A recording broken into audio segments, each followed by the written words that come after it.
NRCS's EQIP program is an acronym EQIP that stands for Environmental Quality Incentive. Essentially, this program was founded in the early 90s when the Farm Bill was passed, and NRCS now had federal dollars to administer for conservation through our programs. The object of the conservation program through NRCS is to help the producers have a sustainable operation. Our nation is no stronger than our soils, and our number one goal is to provide productive, healthy soils for our agricultural producers across the land.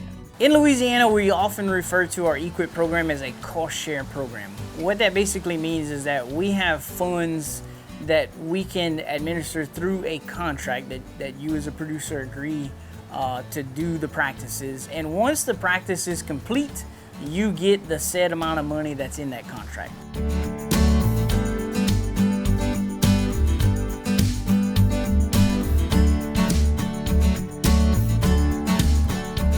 A lot of times it's not 100% cost share. A lot of the times it's more like a 75 or 80% cost share where when you pencil it out, you know, our cost share may be 80% of what it actually costs you to put it in. But it's that incentive that if you wouldn't have had that 80% cost share, you may or may not have done that on your own.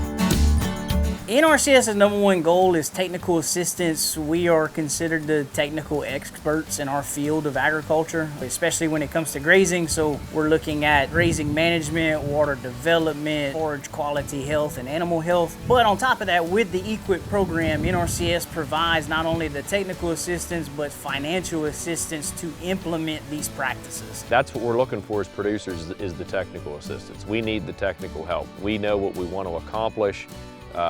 Obviously, cost share is a benefit, but we're looking for that practical, technical, boots on the ground assistance that helps us get from point A to point B in these development processes. So the first step in order to get started with EQIP would be to visit your local Soil and Water Conservation District and NRCS office. Typically, it all starts with that first visit or a first phone call to the office, and we'll usually do a follow-up in a short amount of time to come out to your place and actually tour your place with you to identify other concerns that you may have not thought of. And then we can start a conservation plan at that point. We have hundreds of practices available for producers through the EQIP program. The EQIP projects that we did here, they really tie right into what our mission statement is here as a dairy. We want to be economically sustainable along with ecologically sustainable, which allows the conservation that's done on the land to have an impact for a long time.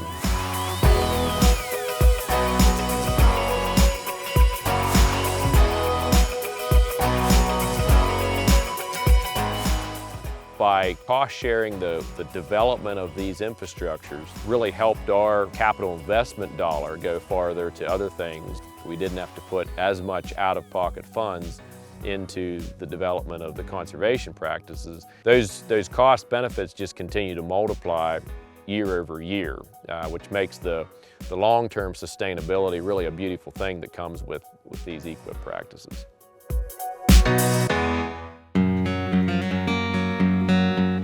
So if a producer wants to apply for financial assistance, there is some paperwork involved. Once we finish the site visit, we verify that they have the records updated with the Farm Service Agency, and what that entails is they are listed as the operator of the land if they're not the owner.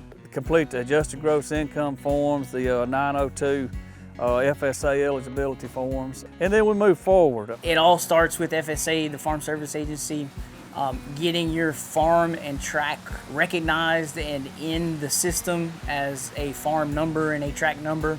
And for financial assistance, we have some different eligibility criteria that comes into play. Number one, the land must be eligible, so it must be a grazing unit to be qualified for grazing assistance.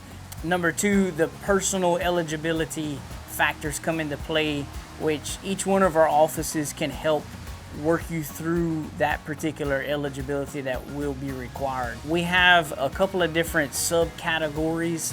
With that kind of category, it is feasible for us to offer you an advance payment to implement conservation practices. I would say for anyone who's considering utilizing EQIP resources, if you're in that category, those benefits are even multiplied greater. So you'd want to take that into consideration as you're considering that. Our EQIP program is competitive in the fact that, you know, we have federal dollars that will be administered to participants that apply for the assistance. We identify what those resource concerns are for that local area, and we put a point value to that.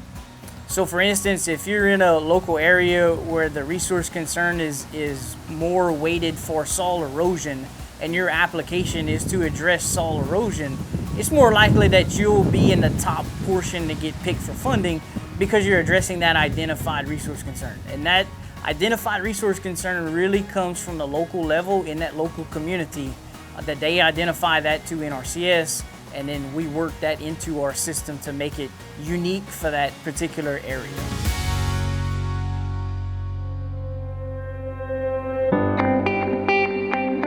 We as NRCS and our job as conservation planners, our job is to plan these items out in a way that you don't have to complete all of them in the first 6 months of being awarded a contract. We try and work with you to identify what your particular time frame is and what you would like to start with first, and then go from there. So as one thing gets implemented, we make a reimbursable payment for our cost share, and then you can move on to the next project.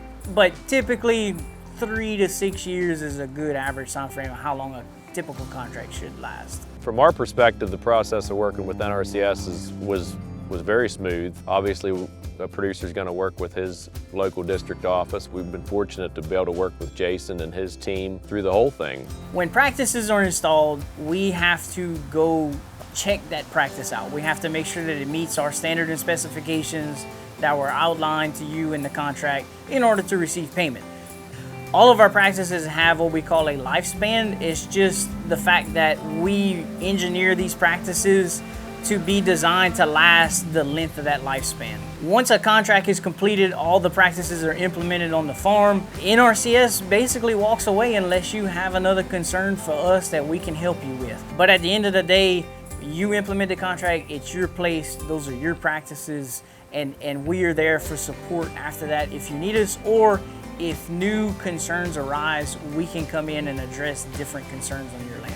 Keep an open mind when you apply for the EQIP program. Listen to the NRCS conservationists that's working with you. They're gonna give you some options, not only what you think you might want to do, but we got options we're gonna offer you that might be a little different than your initial goal, but it might be something that would be better for you long term.